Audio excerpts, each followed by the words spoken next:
This is Richard Wolff from Democracy at Work, responding to another AskProfWolff question, this one from our Patreon community member, Gene Whitworth. He basically asks me to talk about the benefits of worker co-ops beyond the greater equity that workers have when they are owner-operators of enterprises, the greater efficiency of those enterprises because everyone has an equal stake, an equal interest, equal skin in the game, if you like, and also the better quality of output, again, because everybody really cares because it's his or her enterprise as much as it is anyone else's. So I'm going to talk about three other benefits and add those so that they are clearly present in people's minds as we weigh the advantages and disadvantages of the hierarchical capitalist way of organizing enterprises with a small number of people at the top who have all the power, make all the decisions, and enrich themselves along the way, versus a horizontal, democratically operated enterprise in which all the workers, one person, one vote, decide together what happens in and to the enterprise and what is done with the profits that, after all, everybody helps to produce. So here we go with three additional benefits of worker co-ops. The first I'm going to make very personal, very individual. I'm going to talk about human development. If you are a worker, an employee, as the vast majority of us are, in most cases, you go to work and you do what you are told. Your employer, or folks that he designates or she designates, tell you where to stand, where to sit, what to do, what equipment to use, how to use it, when to use it, where to use it. You get the picture.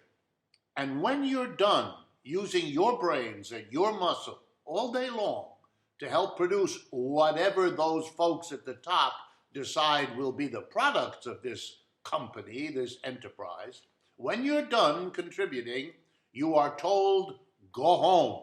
What you have helped to produce, what you have poured your creativity into, belongs instantaneously to somebody else, the employer.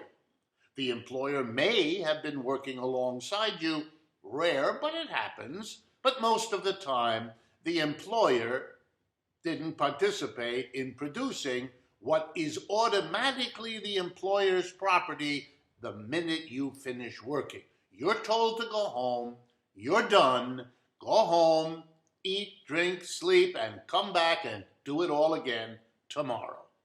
Meanwhile, the decisions about what to be done with the fruits of your labor, what to be done with any money earned by selling it, what to be done to change the mix of what is produced or how it's produced, all of those decisions you, the employee, are excluded from.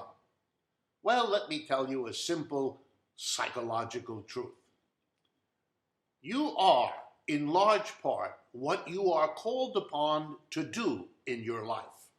From the time you're born, when your parents, your siblings, the people in your household begin to explain to you in words or in deeds what is expected of you, what kind of a person you are hoping, they are hoping you will become, and so on. And all of these influences shape you. Well, that goes on the rest of your life. If your workplace does not call upon you to use your capabilities, they do not develop. And being an employee, a drone, a person not involved in all the big design and decisions of an enterprise, prevents you from developing the capabilities that are in you, but have no chance to shine, no chance to develop, no chance to make the kinds of contributions you're capable of. A worker co-op says to everybody, you have two job descriptions. On the one hand, whatever particular job you do in the enterprise.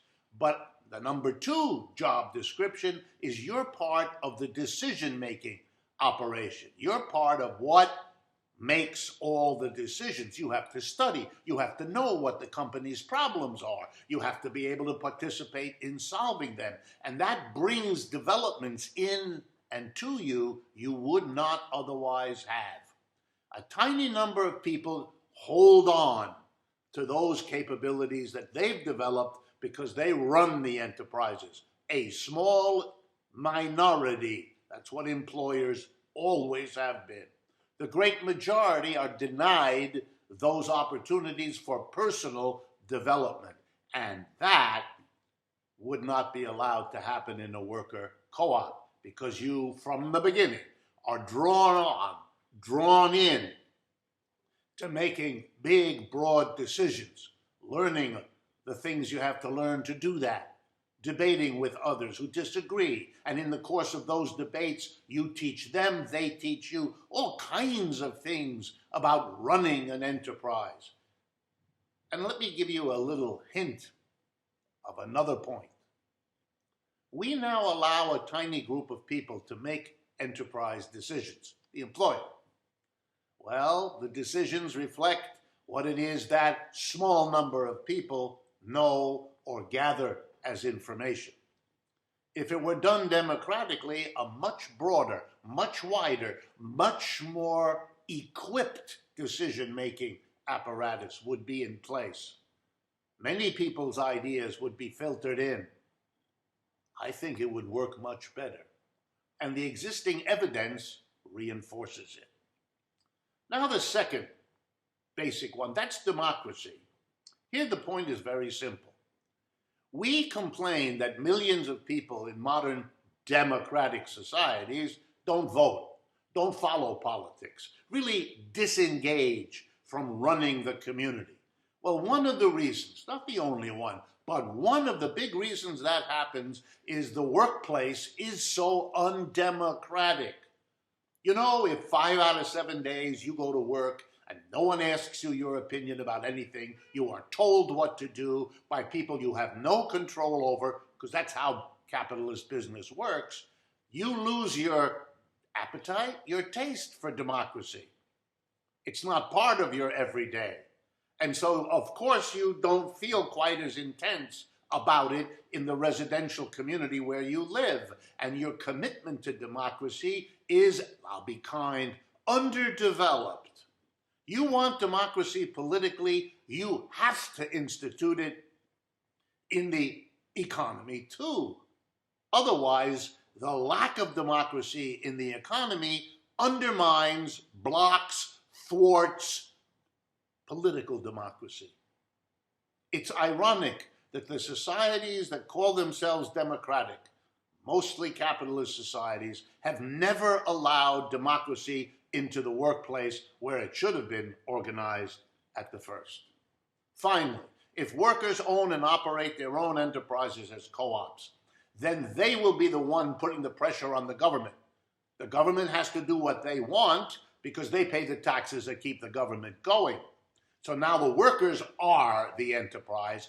They will be the ones describing, defining, debating, and pushing for government policy. It will be radically different, much, much better than having a government held hostage by the rich minority of employers who ship the money there and have the outsized influence.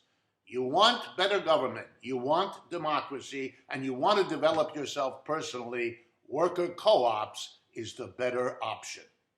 This is Richard Wolff for Democracy at Work.